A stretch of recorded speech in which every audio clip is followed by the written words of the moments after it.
Hi, everybody. Welcome to another episode of That Early Childhood Nerd. It's a part 3 episode discussing again Carol Garbodan Murray's upcoming book, Illuminating Care. So Carol is here.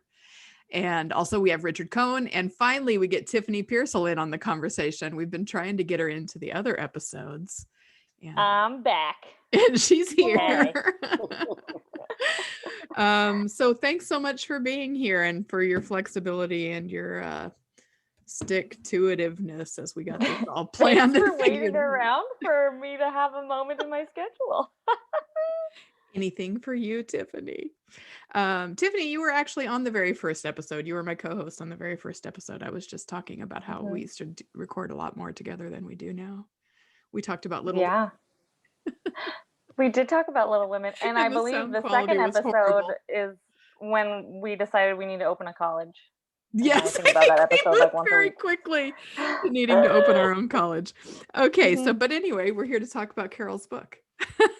Yeah. So we're going to start with a quote. Of course, we always do. We're moving a little bit out of the sort of theoretical aspects of the pedagogy of care, and we're going to talk about some practical pieces of it now. So the quote comes from Carol's book, and she says, "As first teachers, we are practitioners of care, and we are interested in deepening our knowledge of eating competency, sleeping habits, and toilet learning for young children. These bodily functions are central to our humanness, and during early years, children who have just emerged from babyhood are learning how to be human." Bravo. Bravo. Everything I read, Carol, I just yes. It's just all full throttle agreement. So yay. Yay. I really wanted to talk about some of the physical stuff, because whenever I first started talking about care, people would say, it's social emotional skills, it's relationships, it's what we care about, it's teaching kids to be caring. People get that, right? Yeah. Especially early childhood people. And when I was having a chat with someone, actually I was on my way to meet Nell Notting, and I was talking about all the philosophical stuff, and she had just written her dissertation, and she said, well, we're not talking about custodial care. And I said, no, really, I want to talk about the physical touch. I really want to get down to the basic, like, elemental meeting between the child and the adult. Listeners, I know have heard this story, but one of my very first jobs was with a group of 2-year-olds, and we had 24 2-year-olds and 4 teachers. And one of the things I was most proud of was how fast I could get that diapering assembly line going and get through, 12 kids at a big long table, get them through meals and onto the quote unquote important stuff and the learning and teaching. So I remember I can really relate to folks who see that caring, that custodial care as something that's just sort of a bad side effect of the work we want to do. Because I remember being there, but boy, has it gotten so much more meaningful as I've moved away from that. So I'm excited about this conversation. And I have to say, having worked with so many people, I appreciate you too. I appreciate you for being able to get through those 12 diapers like that, because some days you need that talent. Yes. You to be able to whip through those diapers. But it was very impersonal, and I felt like dehumanizing for everyone involved. I know what you're saying. I know what you're saying, but that's another funny thing about care is that, we have to do and we have to be, know, and how to find that balance. And I've worked with people who are just so efficient and task driven, and I do appreciate that. But then I've worked with other people who are so present and careful and attentive, to the point of not being able to get anyone out to the playground because it's taking 35 minutes to help a child put on her mitt. I mean, this is why care is hard. I mean, we are asked to do the impossible, right? We have a group of children. I wonder if there's any research that shows a correlation between the care given in diapering and the ease of potty training.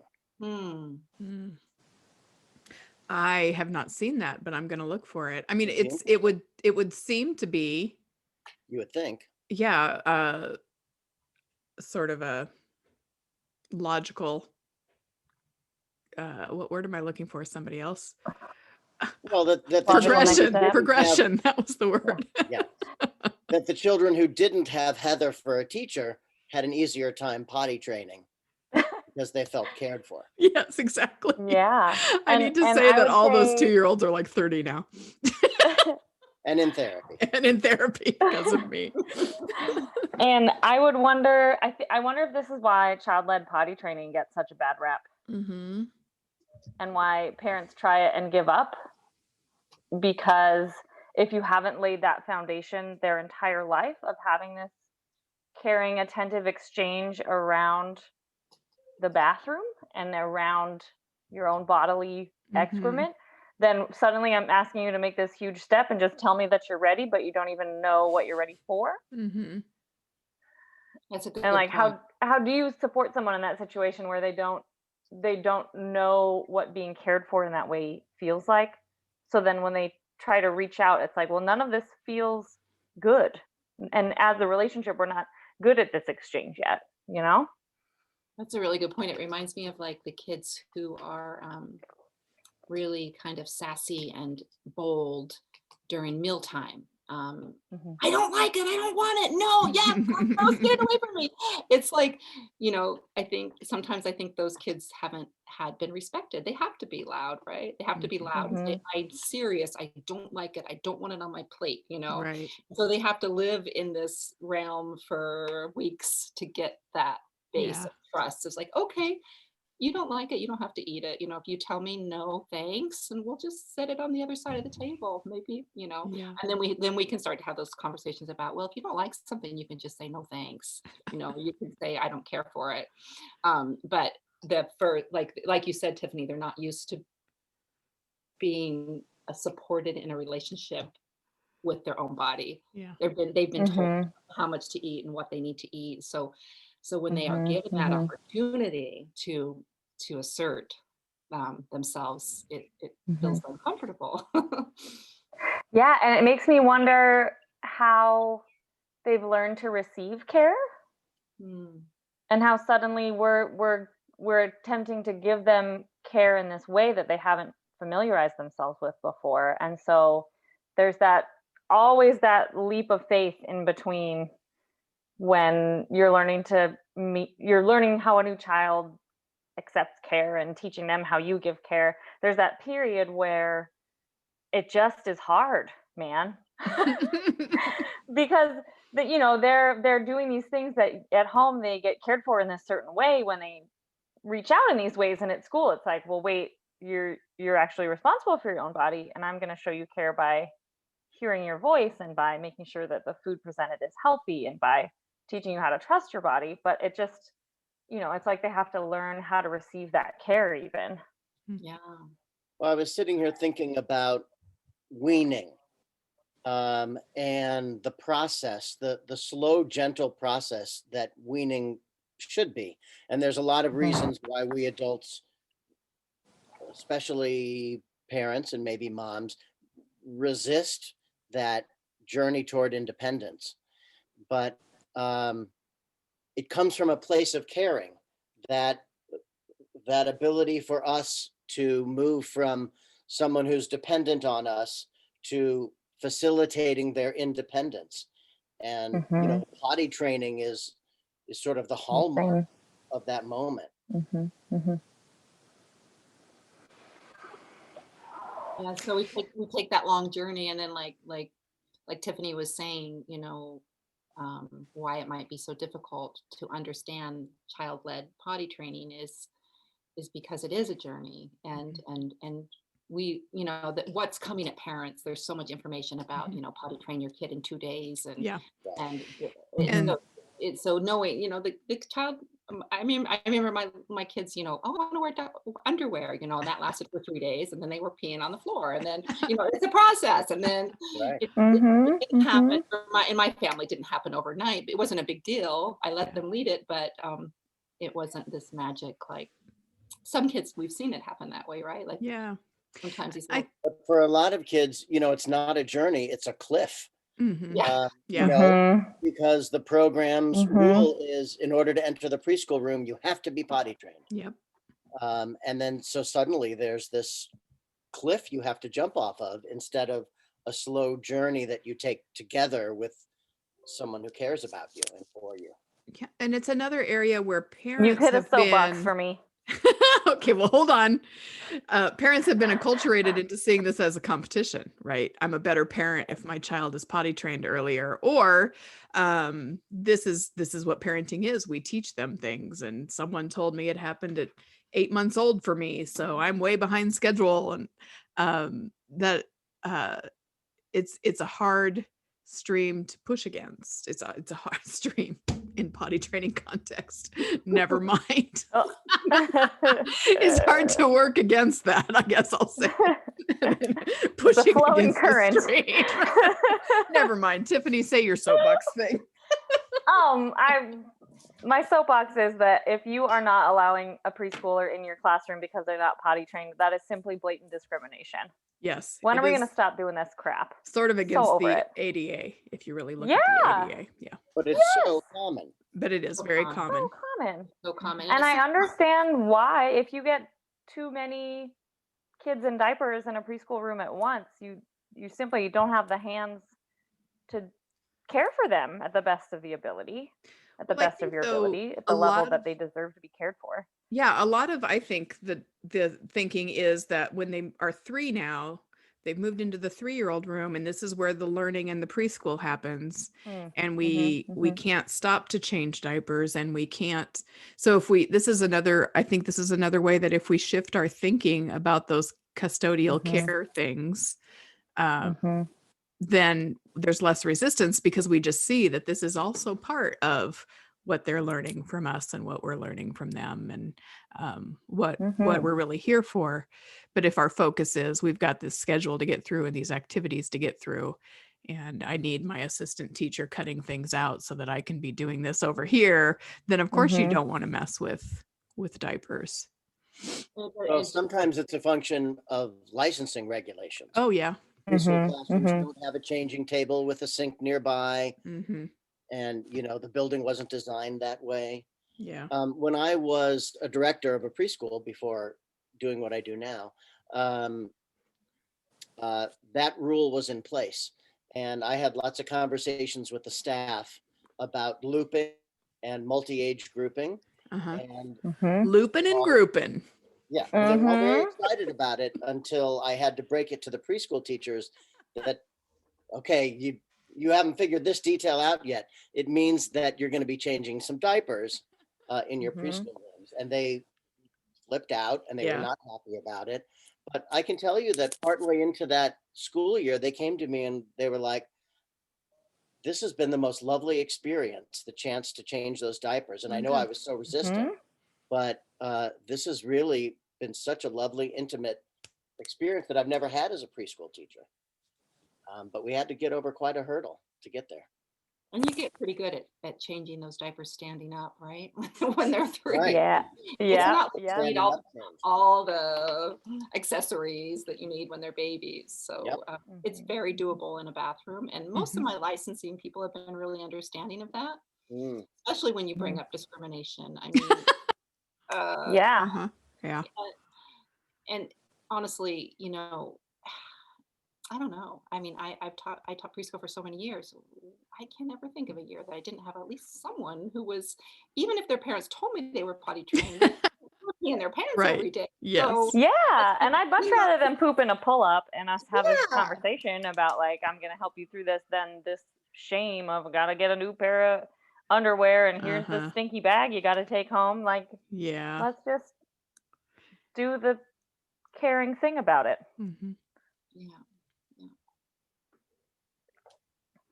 Can I pull it back around to meal times and eating competencies, because I want to talk about that. I think that's sort of, like I changed my thinking about the diapering and toileting and stuff a long time ago, but it took me longer to come around to changing my thinking about meal times and eating with children. I bought into this idea that it should be a social time and it should be a pleasant time, and that was fine. But so now as I've learned more about the interoceptive sense, that you read your body's cues and you start to recognize fullness and all that.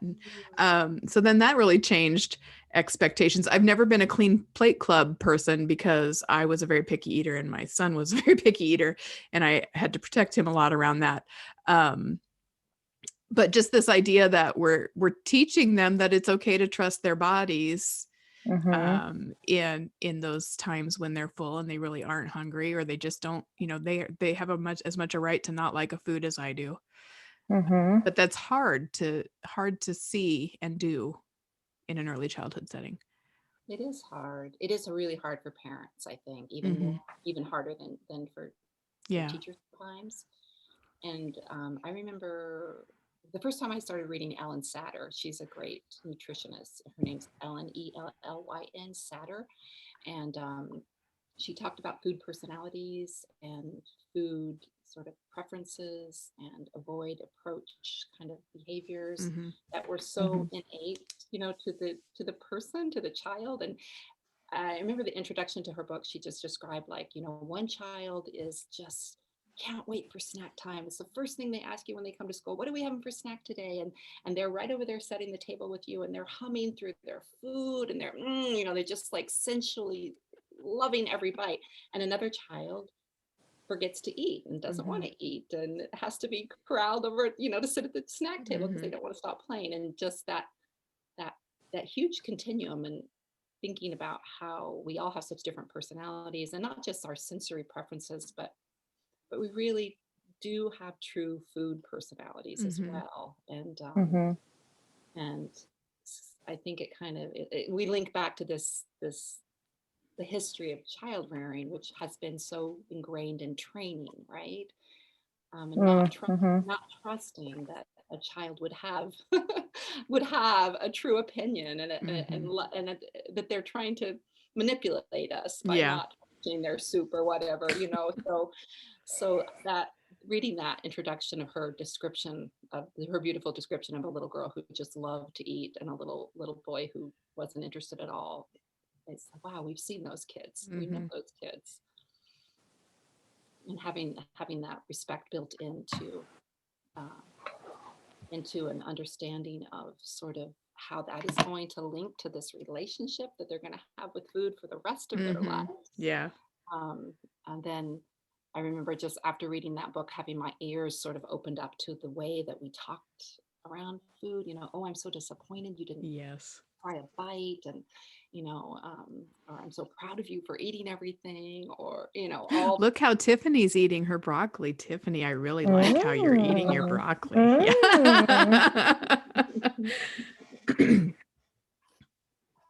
So I was sitting here trying to think of trying to make the mental connections, Carol, between the topic we're on of eating and the topic of caring. And what I heard in what you said, and tell me if I'm wrong or what I'm missing, but what I heard is that the connection is that caring shows up as trust and respect as it relates to children's eating. Trusting children, respecting that boundary. It's their body, it's their choice. We have a responsibility for sure, and they are ultimately in control of what they eat and how much they eat. And the trust and respect are a function of the care. Yes.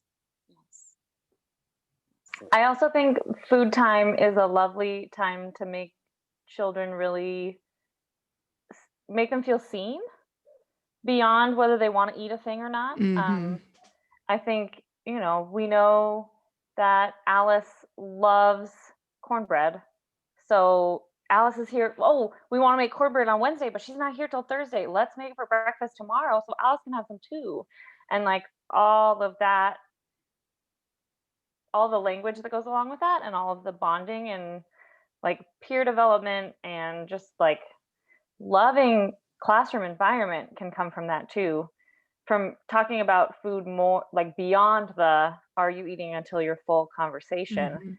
There's a lot more that goes into it. And that healthy relationship with food too. How do you approach a new food? It doesn't have to be this yes or no, oh, I'm not going to eat it, or like, sure, I'll try whatever. Like, how can we put it in the middle so we can all look at it? How can we smell it and say, ooh, it smells just like the peppermint on the playground? Like, how can we have these baby steps in between that also form those healthy relationships with food, that don't even include putting the food into your body? And then telling our own stories about, when we were little, I didn't like tomatoes when I was little. And I remember, I changed my mind about tomatoes.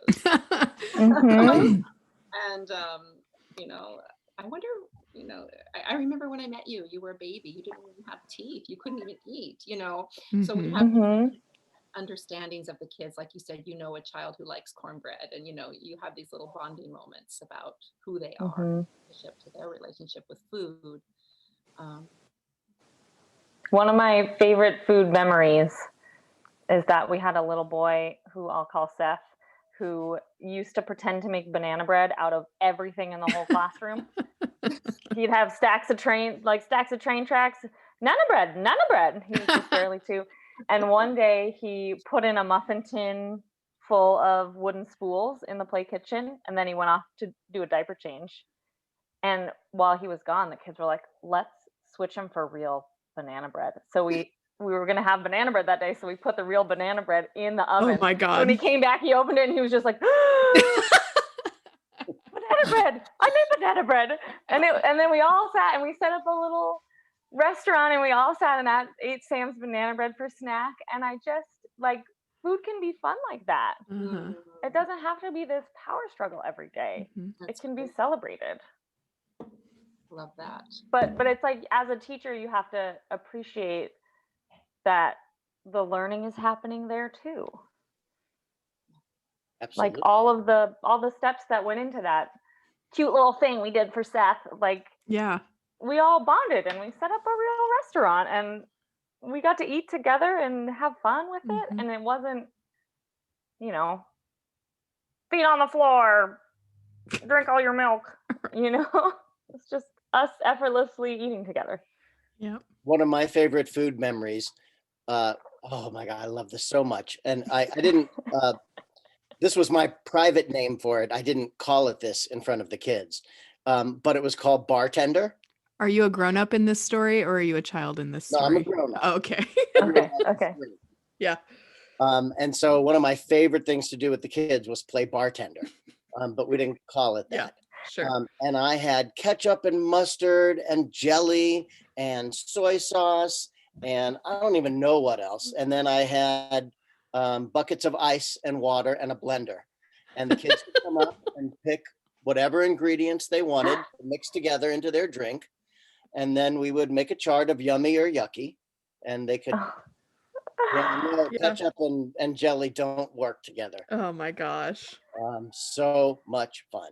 Yeah. I've had similar in the sandbox, with just like the kids making soup, and then someone puts a little poison in it, someone puts a little and they love that getting that reaction from you. Yeah. Like, oh, that's horrible.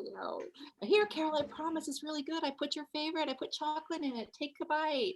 And then I'd take a pretend bite, and they'd say, tricked ya. Yeah, exactly. We promise. And then tricked ya. That's the best. Yes, I've definitely played food games like that. And then you pretend to die? Yeah, I have to die. Definitely. Sense of caring. You have to. You have to die. You have to do yes and keep the improv and be resurrected. Right. So one of the things that I thought about when I read that bit about eating competency too was a quote that I know I got from one of your articles, Carol, but it's actually Milton Mayeroff, I think, where he talks about, to care, you actually have to know a lot. Like, it's not just anyone can care.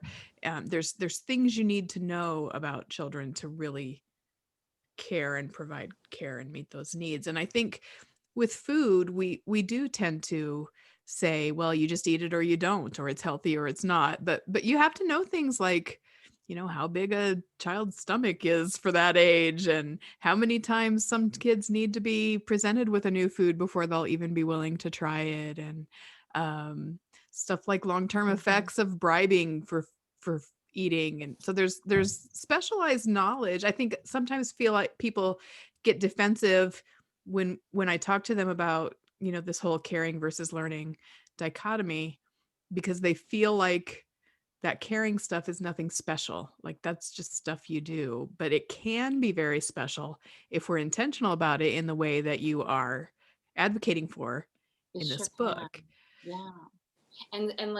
And also knowing, after you've worked with so many hundreds of children in your career, being able to help parents accept their children too, and saying, well, a lot of children at 3 go through a month where they really don't want to eat anything, and all they're eating is white pasta with butter. It's okay. It's okay. You're still a good mom, and you're still offering everything else, and your child's going to work through this phase. And knowing the difference between kids, like kids will go through phases parents get so panicked, right? That they're not going to develop good habits, or that I've been a bad parent, or I haven't made her develop a taste for broccoli or whatever. It's like we see such a variety. I know my first boy was he loved everything, and he was a super adventurous eater, and my second boy was super picky. And I always thought, was so happy that I had both of them side by side, because we also tend to take responsibility when we have an easy kid, right? Like, oh, I'm such a good mom. Exactly. I really got this one right. And then we start saying things like, well, they'll eat when they get hungry and all that kind of stuff. So when you have like we had the opportunity to really observe hundreds and hundreds of children respond to food in different ways, and see them grow up, and work through phases and respond to their personality and their preference. And here we are living in this world with this diet culture, and what a gift if children can grow up with a healthy relationship with food, right? What amazing power we have at the beginning of life to support that healthy. And I get people who say that's an exaggeration. This isn't really affecting their food habits for their whole life. But those same people think that, by going through calendar time every day, they're setting them up for successful school for the rest of their lives. So why They'll is be it able to read a calendar for the rest of their lives? Yeah. So why is it so difficult to accept that also is happening in these this sort of custodial areas? And to make it more complex around food, Carol mentioned this diet culture. Yeah. But what we also haven't acknowledged is the obesity culture that we're in. Yeah. And so more and more, as I've been working directly with families in more recent years, I've been coming across families who you can see that obesity is a problem throughout that family, and that young child is taking on those same eating habits. And out of a sense of care, you have to step into a really sensitive area with that family if you have hopes that child won't take on those same habits. It's tough. It is hard. And I think what I worry about a lot in our industry, in education in general, is with good intentions around things like obesity, drug education, bullying education, all these things that become problems in our society, right? They're not real problems. We rush in with sort of this educational approach. We're going to start teaching children that this is good food and this is bad food, and instead of, and this is a good body size and this is a bad body size. I mean, it works both ways, the diet culture and the obesity. Yes. It's a tricky line. It really is. And recognizing our responsibility to offer healthy choices for children, and model. Yeah. And that aspect too of empowering families to see the difference. I'm thinking of the child who comes with a Nutella sandwich and a fruit roll up and a chocolate milk every day. Right. Delicious. And they have a blood sugar crash every day at 10 o'clock. And and it's so hard to deal with them in the evenings. And it's like they haven't had a nourishing food all day. Right. How much of this is directly related just to, not knowing enough about how do you fill a child with protein so that they can make it to the next meal, and that's where our experience really comes into play, and teaching kids about what is a protein and what is a whole grain, and wow, sugar's delicious and it makes your mouth feel happy and your brain feel happy, but like we also have to keep your belly and your muscles happy, so let's balance it with these things. But that's going to be done through these caring interactions around meal times and intentional choices around meal times, and not by a theme on healthy foods, right exactly that we do once a year for a week. But it's also done through parent education. So there's the teaching. That's what I was going to say too. But there's also those parent nights where you go over, out of your advocacy and your care for the kids and their families, you teach the families what they don't know about what to do, that's a tricky. That fruit roll up and the the 3 fruit roll ups and the Jello, that's only when dad packs the breakfasts, when I have to get to work early. But when I do it, they don't get that. But those decisions are really made at the grocery store. Well, I'm gonna those things if your refrigerator's filled differently. I'm gonna argue a little bit about that, because I think definitely, ultimately it has to be done at home too. But I can tell you, I was a poor parent. I could not afford whole grain bread and fresh produce for all of my children's childhood. So that's really also a difficult message to hear as a parent from someone that you trust as an expert, that you're doing something harmful to your child when you're doing the best you can do in that moment. Or, I don't have a car, so I can't get to the place where the good food is, and I have to get what I can get from the freezer at the convenience store. We're in a food desert. There's literally not a grocery store for 10 miles. Yeah. So I'm not disagreeing that that's an important piece. I'm just saying that has another side. And I think that sort of zooms out on not just how do you care for the child in your care, but how do you care for the family? Sure. So you'd want to, I think, maybe find ways.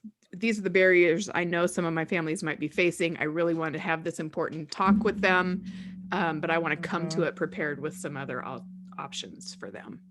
Right. You would just saying you're terrible because, Right. You would just say, let's see what you got to work with. Yeah. And how can we, make better choices given what you got. Yeah.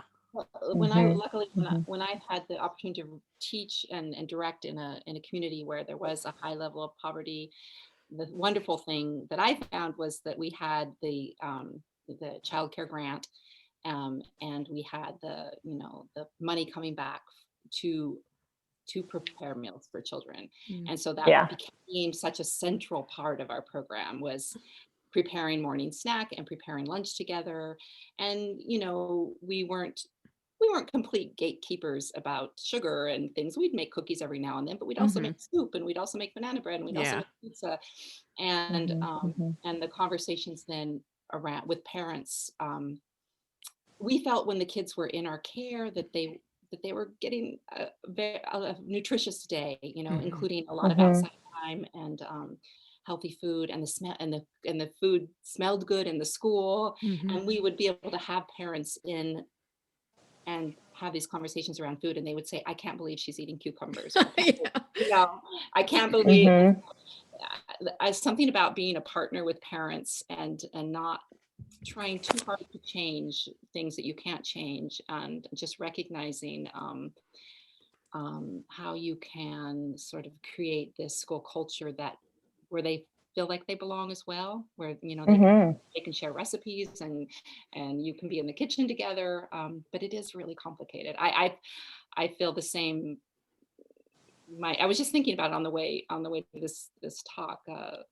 My childhood was filled with poverty, and my family was on food stamps, and the same thing. So I sometimes you look at the snack the child brings, and you have that understanding that it's not the end of the world, that we can all improve our relationship with food, but but from a leadership perspective, like how does the school see nutrition? How does the director see nutrition? How does the teacher, there's a lot of little things we can do around food and meals that I think can have a big impact on the day the child is having. Yeah. Carol, can you again just draw the connection for us between all these practical actions that you just listed and a pedagogy of care? I think, Carol, go. I'll go back to this sort of illuminate it for us. I'll illuminate it with lamps of care. So in my book, I talk about the lamps of care, and one of the lamps is partnership. And with a partnership, we're not forcing, we're not changing, we're helping the other grow. We're trying to not be in that asymmetrical relationship where we have power over someone, but we're trying to sit with the child eye to eye and have a meal with them, sit with the parents, have a conversation with them. So partnership is a big part of this food relationship. And how does the child develop a partnership with his or her own body? And then, also the care is a right, that children shouldn't have to earn food or recess or breaks or anything there shouldn't be this sort of bribing or coercing around these bodily functions, that ideally we can have that trust, and we can offer care as a right, it can be free, just as the child is sovereign and welcome in the world. That would be the ideal. Does that connect it back? Yeah, absolutely. Is that acceptable? Beautifully said. We're in a process together.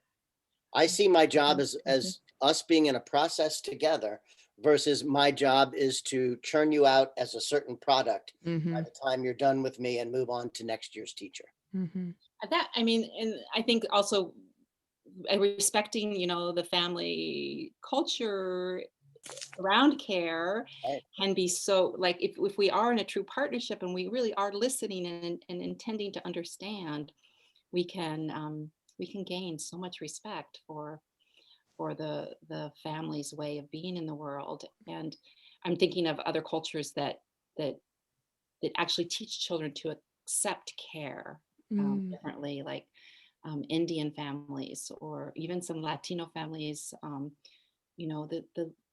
The parents might feed the baby longer. They might spoon feed the child all the way through his 3rd or 4th year of life. And there is a different attitude about sort of the community of care and the child's independence and the child's responsibility to accept care from their grandparents. So there's a lot of beautiful, caring, cultural. Yeah, that needs to be a whole other conversation, because that is one where I struggle and would love to talk through more. Write it down, Heather. That's another podcast. I want to get back to what was the idea? Okay, you talk to Tiffany. I'll write my idea down. Oh, I was curious. Tiffany started out thinking about sort of anarchy and revolution, and I was curious what she was thinking about. Sure. Oh yeah, I have a note alongside something in your book that says, "Are anarchists the best teachers?" Yeah, I almost used that for the quote to start the conversation. Just quote Tiffany's text. So this idea that, like, as a leader in the room, are you coming in with this intent to organize the space into your own hierarchy? Or are you coming into this space as an equal with everyone who enters the space as well? Are we all on the same footing here, equal to create the caring environment that we envision together, not just the one that I think of?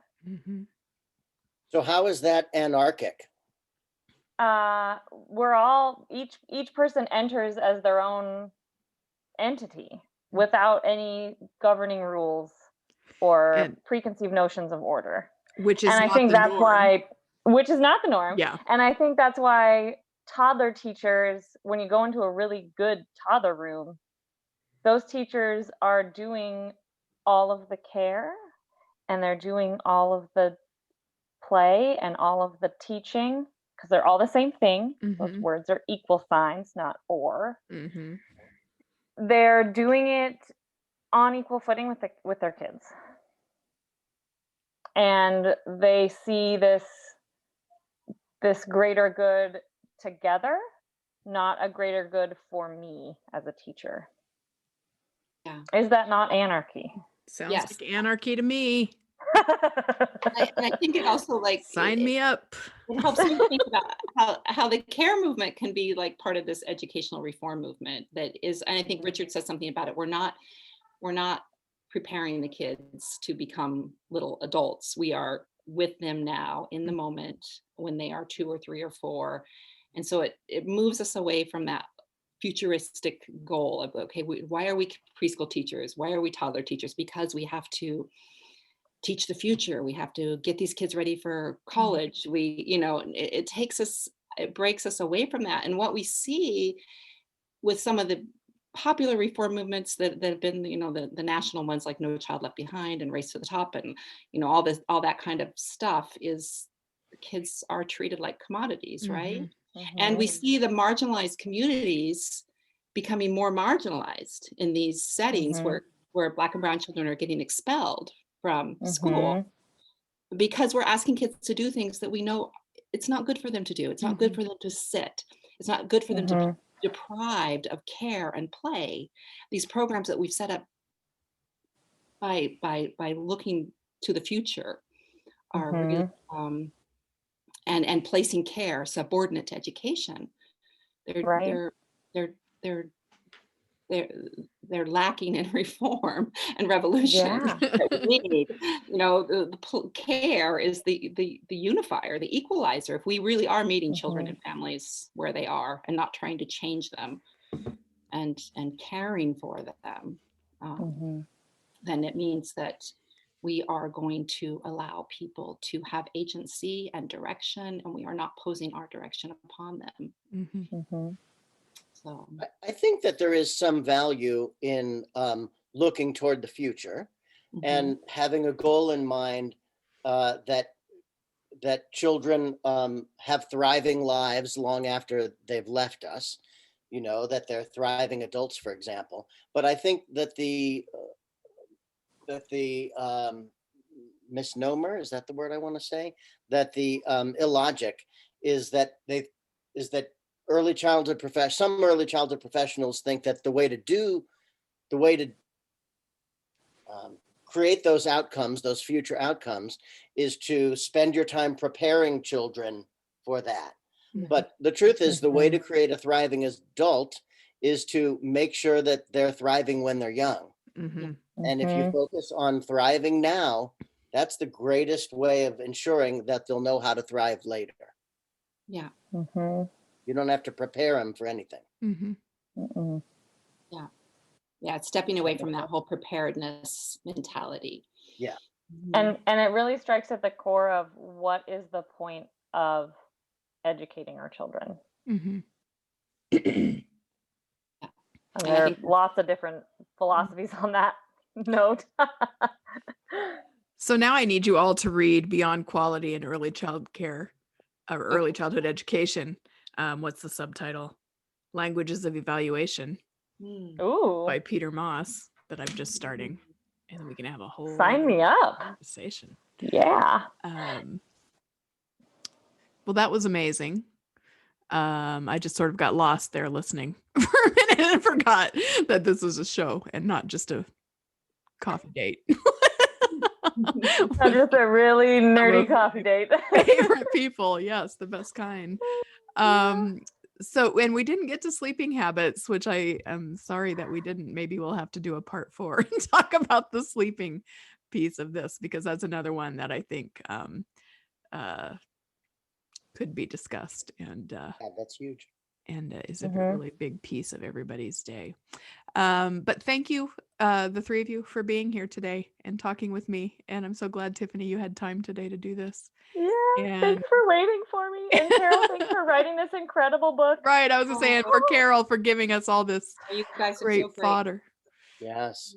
Buy Carol's book when it comes out. Yeah. Yeah. Yeah. Nice to It might be out by the time this is released, because this won't come out till the end of January. Okay, so we're all excited about the book, and I think I keep talking about the revolution that we're going to start once we've all got it in our hands. So, we're ready. The care movement, care power. Oh, show me your fingernails again, Richard. Pretty. People can see that in the video, I guess. All right, let's wrap this up. Thanks, everybody, and thanks for listening, guys. Come back again next week for another episode. Nice to see you. Bye.